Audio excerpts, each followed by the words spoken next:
Hello guys! Hello! This is for Cancer. Welcome dito sa aking channel. Kapalaran 888 Cancer. So, alamin natin ang general reading for Cancer ngayong 2026. Ano ba ang messages, vibration, gabay, energy para sa inyong lahat? This is for Cancer. I hope na makaresonate ang lahat dito. Okay. Tingnan natin.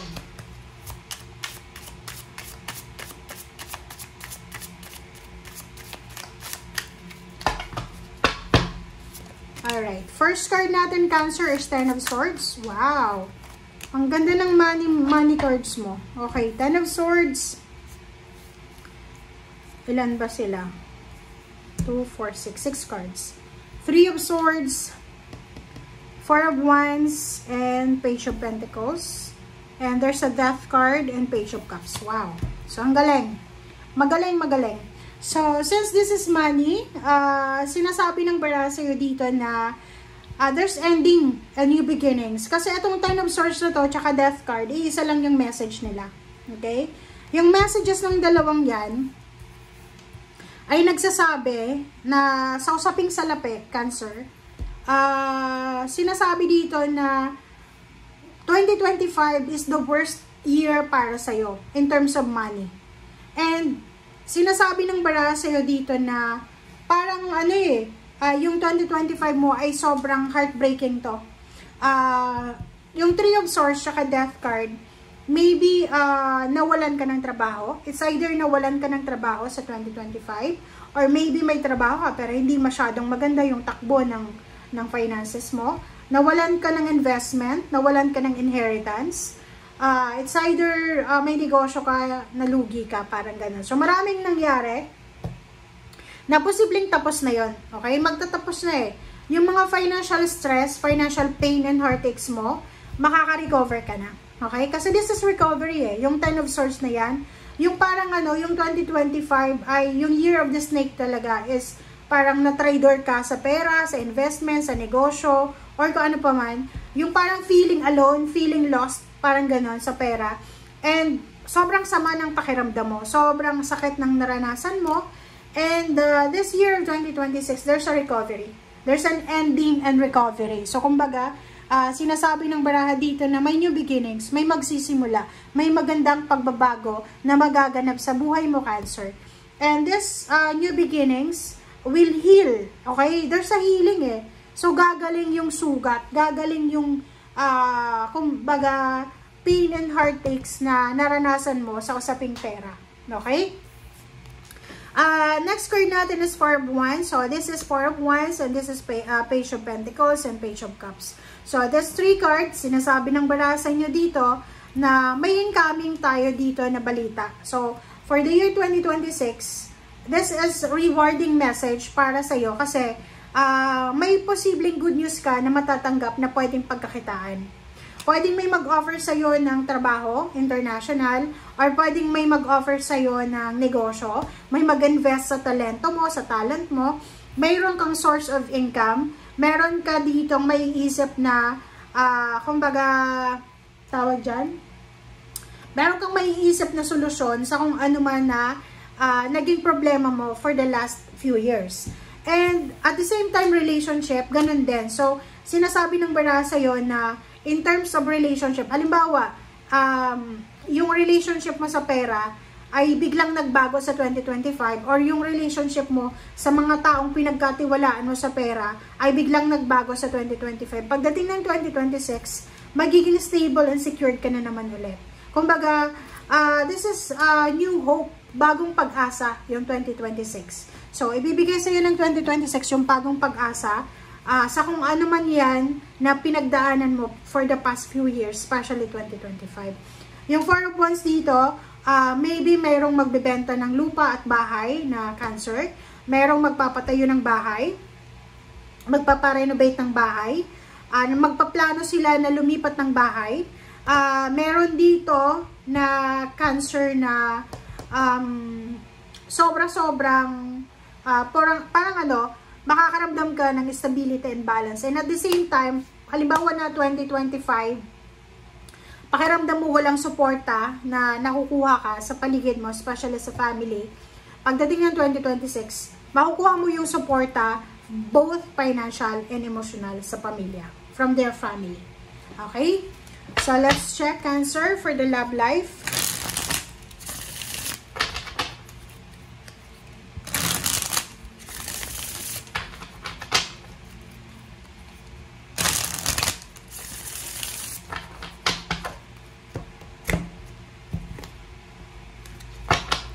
Alright. Cancer.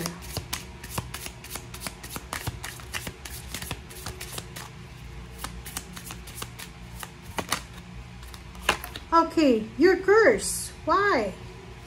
Okay, sa relationship na to, Cancer, meron sa yung nag-curse. Sa relationship mo, Cancer, are you single?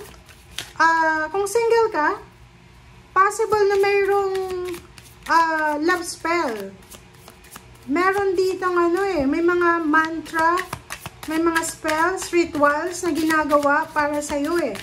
So, kung single ka, posibleng may taong minamanifest ka eh. May taong hinahangad ka, so ginagawan ka niya ng any mantra or spell.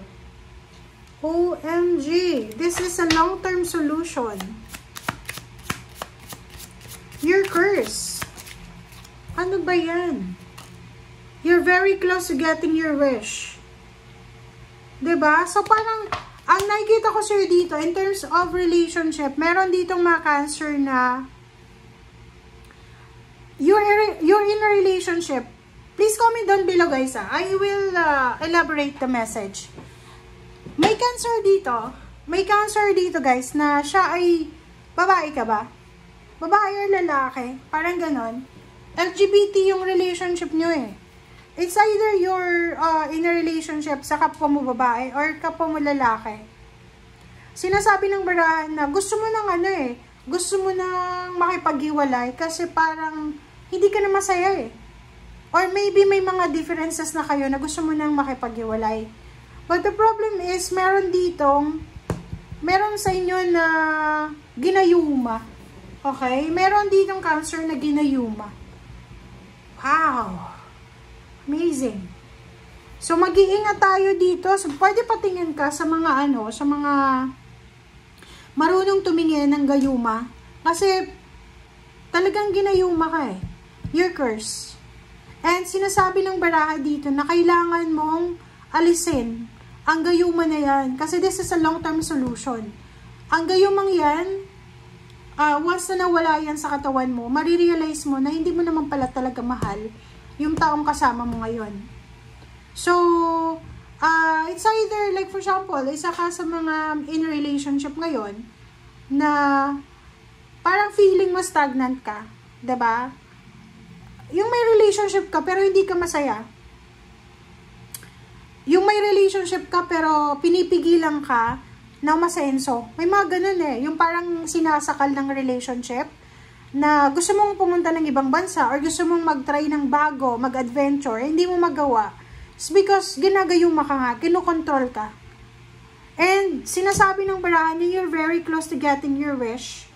Malapit na malapit mo nang makuha yung wishes mo. But the problem is, you need to remove this curse. Kung ano man yan, nagayuma, spells, kulam, or anything na involved dyan, kailangan mong alisin na yan as soon as possible.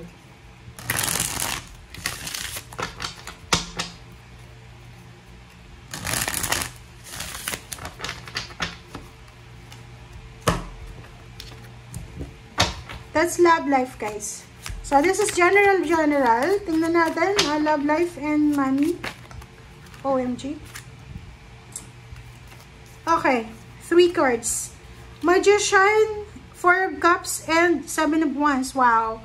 In terms of love and relationship tayo ha. So, sinasabi ng barahang ito na everything happens for a reason. Okay? Everything happens for a reason. Kung anong nangyari sa'yo sa past relationship, current relationship, past job, current business, or anything, travel, location, spiritual, everything happens for a reason. And 4 of Cups, sinasabi ng baraha sa'yo na you're waiting for a result. You're waiting for, like for example, you're waiting for a conclusion. And sinasabi ng bara sa'yo dito na proteksyonan mo kung ano yung dapat proteksyonan. Hindi ka dapat naghihintay lang. Kaya nga, di ba, you're very close to getting your wish eh. Malapit mo na daw na makuha yung wish mo. But in order for you to, kumbaga, get your wish, ay kailangan mong ilaban. Okay? Like, halimbawa, eto, yung parang sa relationship ayaw mo na, kailangan mong alamin kung bakit ayaw mo na. Pag-aralan mo. Trabaho, ganun din eh. Diba? Sa trabaho, sa negosyo, sa pera, pag alam natin na wala tayong maaasahan sa ibang tao, wag ka nang maghintay. You need to fight for your dreams, fight for your rights. And magician, you have power. You have power, you have the magic. Kumbaga, you're blessed. Okay? Anak ka ng Panginoon eh. So, kaya mong lahat na mapagtagumpayan. So, this year of 2026, these are the, parang message, warning, reminder sa'yo ng spiritual helpers mo. Itong tatlo siya. Ipaglaban mo daw. Ipaglaban mo yung pangarap mo. Huwag kang maghintay. Take a risk. Reach your goals. And you have power. Huwag kang mahihiya. Show the world kung ano yung kaya mong may bigay sa mundo. Okay? Thank you guys for watching.